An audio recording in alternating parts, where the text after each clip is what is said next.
Hello students, आज हम अपना नेक्स्ट टॉपिक स्टार्ट करेंगे BA programme first semester political science में public administration in India. Start करने से पहले ये हमारी सीरीज का दूसरा लेक्चर होने वाला है और इस सीरीज में इस वीडियो को स्टार्ट करने से पहले मैं आपसे एक क्वेश्चन पूछना चाहता हूँ कि जो आज आप अपने आसपास ये सिस्टम देखते हैं, आईएएस, आईपीएस, ये जो पूरा सिस्टम है, क्या ये शुरू से ऐसा ही था या इसको धीरे धीरे करके डेवलप किया गया? क्या लगता है? यस, आप सही सोच रहे हैं। ये जो सिस्टम आज हम अपने आसपास बना हुआ देखते हैं, इट डेवलप्ड ग्रेजुअली। इसको बहुत सालों की मेहनत के बाद धीरे धीरे करके बनाया गया। तो आज हम इस वीडियो में यही जानेंगे कि how the public administration as a subject has evolved, कि जो public administration as a subject का इवोल्यूशन कैसे हुआ, फिर उससे एस्टैब्लिशमेंट ऑफ यूपीएससी, जिसे आप यूनियन पब्लिक सर्विस कमीशन के नाम से जानते हैं, जो आपने सुना होगा कोई भी अगर आईएएस आईपीएस बनना चाहता है तो वो सीधा यूपीएससी के एग्जाम के बारे में ही बात करता है। तो इसका एस्टैब्लिशमेंट कैसे हुआ इसके बारे में, फिर जो ट्रेनिंग इंस्टीट्यूशंस है जहां पर आईएएस आईपीएस लोग ट्रेनिंग के लिए जाते हैं, उस इंस्टीट्यूशन के बारे में बात करेंगे। And at last but not the least, हम सबसे most important institution that is Indian institute of public administration, जो कि दिल्ली में है, जिसको हम शॉर्ट फॉर्म में IIPA बोलते हैं, इसके बारे में बात करेंगे। तो चलिए स्टार्ट करते हैं। सबसे पहले मैं आपसे पूछना चाहूंगा, मैंने आपको पिछली वीडियो में एक बात बताई थी कि जो public administration as a subject वो कैसे इवॉल्व हुआ था। इट इवॉल्व जब हमने 1937 में यूनिवर्सिटी ऑफ मद्रास, जब हमने 1937 में यूनिवर्सिटी ऑफ मद्रास में डिप्लोमा कोर्स स्टार्ट किया था पब्लिक एडमिनिस्ट्रेशन का, जिसका नाम ही था diploma course of public administration. Then हमने 1943 में ये लखनऊ यूनिवर्सिटी एंड देन 1950 में नागपुर यूनिवर्सिटी में स्टार्ट किया। अब आप हिस्ट्री के स्टूडेंट होंगे, आपको एक बात तो बहुत अच्छे से पता होगी कि 1943 और 1950 के बीच में इंडिया जो है, इंडिया के साथ एक बहुत ही इंपॉर्टेंट इवेंट हुआ। वो इवेंट था इंडियन इंडिपेंडेंस का। जब 1947 में इंडिया को इंडिपेंडेंस मिली, जब हमारा जो सबसे बड़ा चैलेंज था वो क्या था? वो चैलेंज था कि हमारा पूरा जो इंडिया है उसको गवर्न कैसे किया जाएगा, उसको एडमिनिस्टर कैसे किया जाएगा। इन 1947 इंडिया गॉट इंडिपेंडेंस, क्योंकि बिफोर 1947 जो पूरा सिस्टम ऑफ एडमिनिस्ट्रेशन था वो ब्रिटिशर्स का था। अब जब वो इंडिया को छोड़कर जा रहे थे, जो कि उन्होंने इतने टाइम तक कॉलोनाइज हमें किया हुआ था, अब वो इंडिया को उसके हाथ पर जैसा था वैसा छोड़ के जा रहे थे, तो जो आगे की पॉलिटिकल पार्टीज थी, जितने भी लीडर्स थे, जितने भी पॉलिटिकल लीडर्स थे, उन सबके दिमाग में एक ही डाउट था। वो डाउट ये था, या हम ये कहें कि इंडिया के सामने जो सबसे बड़ा चैलेंज था, वो चैलेंज था कि how the India will be administered, India का एडमिनिस्ट्रेशन आगे कैसे किया जाएगा। और यही क्वेश्चन पूछा गया कॉन्स्टिट्यूएंट असेंबली, जो कि संविधान सभा में जब हमारा संविधान बन रहा था। जिस टाइम पर ये संविधान बन रहा था, उस टाइम पर जब ये क्वेश्चन उठा संविधान सभा में, तो एक सोल्यूशन आया, एक सोल्यूशन जो कि हिस्टोरिकली वही चलता हुआ आ रहा था और वही सोल्यूशन हमें दोबारा दिया गया।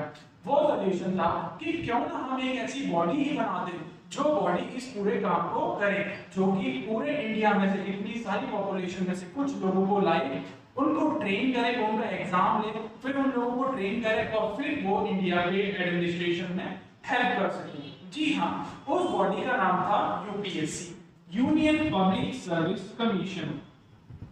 यूनियन पब्लिक सर्विस कमीशन ये एक कॉन्स्टिट्यूशनल बॉडी है। It is a constitutional body. अब हम थोड़ा सा ये समझेंगे कि कॉन्स्टिट्यूशनल बॉडी का मतलब क्या होता है। ये एक ऐसी बॉडी है जिसका मेंशन आपको खुद संविधान में मिलता है, इस वजह से यूपीएससी को एक कॉन्स्टिट्यूशनल बॉडी कहा जाता है। तो यूपीएससी को सिर्फ एक ही काम दिया गया, या जो रोल ऑफ यूपीएससी था वो ये था कि आपको इन पूरे लोगों में से कुछ चुनिंदा लोगों को सेलेक्ट करना है, फिर आपको उनको ट्रेन करना है, जो कि लोग बाद में जाके इंडियन एडमिनिस्ट्रेशन को इंप्रूव करेंगे, इंडिया की गवर्नेंस में हेल्प करने में, इंडिया को अच्छे से गवर्न करने में हेल्प करेंगे। तो यूपीएससी ने इसको एक टाइप के एक एग्जाम के रूप में इस चीज को कन्वर्ट किया। सबसे पहले उन्होंने क्या किया कि हम इतनी सारी जनता है, अब हर किसी को तो इंडियन एडमिनिस्ट्रेशन में लिया नहीं जा सकता है, इसीलिए यूपीएससी ने एक एग्जाम निकाला, जिस एग्जाम को आप सिविल सर्विसेज एग्जामिनेशन के नाम से जानते हैं। वो एग्जाम है civil services examination. Civil service examination. इस एग्जामिनेशन का रोल था कि वो बहुत सारे लोग 10 लाख लोग हर साल इस पेपर का फॉर्म फिल करते हैं, उन 10 लाख लोगों में से कुछ चुनिंदा लोगों को चुना जाए जो कि आगे जाके इंडिया के एडमिनिस्ट्रेशन में हेल्प करें। इस एग्जाम के बाद उनकी ट्रेनिंग करवाना बहुत इंपॉर्टेंट थी। जब इन लोगों को सेलेक्ट कर लिया जाएगा, जब उन लोगों को रिक्रूट कर लिया जाएगा, उसके बाद इनकी ट्रेनिंग कहां पर होगी, that was the next question to the constituent assembly. तो उसके लिए ट्रेनिंग के लिए हमारे इंडिया में 2 इंस्टीट्यूट्स बनाए गए। सबसे पहला जो इंस्टीट्यूट बनाया गया वो बनाया गया आईएएस ट्रेनिंग स्कूल। यहाँ पर क्या होता था, आईएएस ट्रेनिंग स्कूल, यहाँ पर जो भी न्यू रिक्रूटमेंट्स होती थी, ऐसे ऑफिसर्स जिनको सेलेक्ट किया जाता था जिन्होंने सिविल सर्विस एग्जामिनेशन को पास करके उनको फिर आईएएस ट्रेनिंग स्कूल जो कि दिल्ली में था वहां पर भेजा जाता था, और जहां पर उनको बेसिक एडमिनिस्ट्रेटिव ट्रेनिंग दी जाती थी। And the second such institute was IAS staff college. जो दूसरा एक जो इंस्टीट्यूशन था वो था IAS Staff College. These for new recruiters and this for the officers.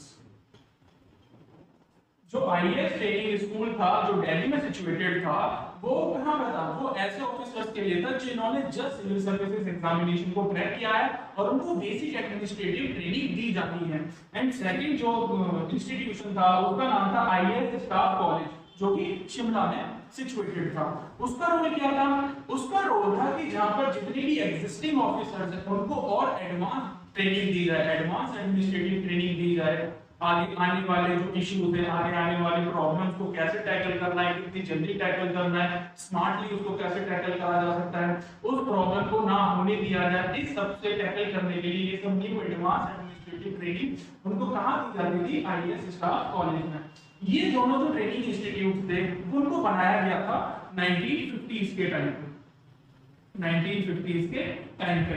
But Indian government को ऐसा लगा कि शायद ये जो इंस्टीट्यूशंस है, ये जो दोनों इंस्टीट्यूशंस हैं, इनसे जो आईएएस ट्रेनिंग है ना, वो कहीं ना कहीं जो न्यू रिक्रूटर्स हैं वो अपने सीनियर से सीख नहीं पा रहे हैं, वो उनसे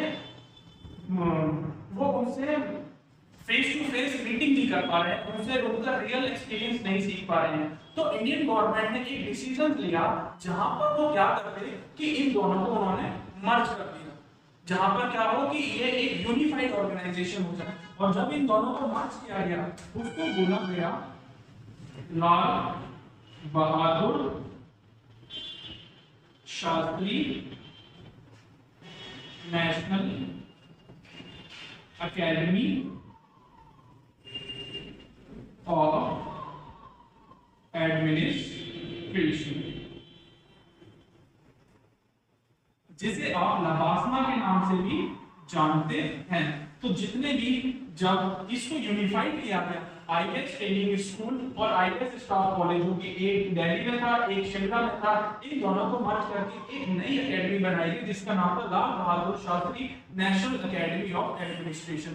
और ये आप सभी को पता है, आप जितने भी लोग कभी आपने आईएएस और आईपीएस का नाम सुना होगा, ये सब इनका ट्रेनिंग इंस्टीट्यूट जिसको यहाँ पे सिचुएट किया गया वो था मसूरी में।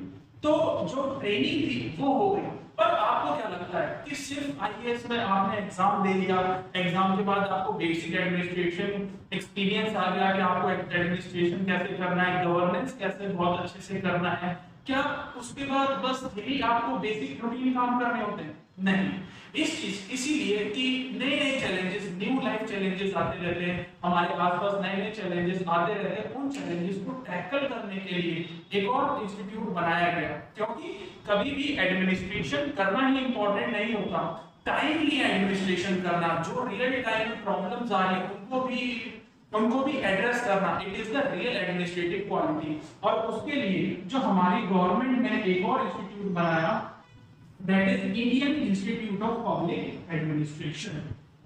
उस इंस्टीट्यूट का नाम था Indian institute of public administration,